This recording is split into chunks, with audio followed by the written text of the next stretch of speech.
Hyderabad B N Reddy Nagar division పరిధిలోని హరిహరపురంలో గల త్రిశక్తి దేవస్థానంలో దేవీ శరన్నవరాత్రులు ఘనంగా జరుగుతున్నాయి.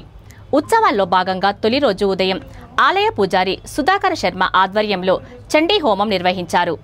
శ్రీ మహాదుర్గాదేవి శ్రీశైలపుత్రిగా, శ్రీ మహాసరస్వతీదేవి, శ్రీ బ్రాహ్మీదేవిగా, శ్రీ మహాలక్ష్మీదేవి, శ్రీ వైష్ణవీదేవిగా అమ్మవారు భక్తులకు దర్శనమిచ్చారు. భక్తులు అమ్మవార్లను దర్శించుకొని పూజల్లో పాల్గొన్నారు. అనంతరం ప్రసాద వితరణ జరిగింది.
చదువు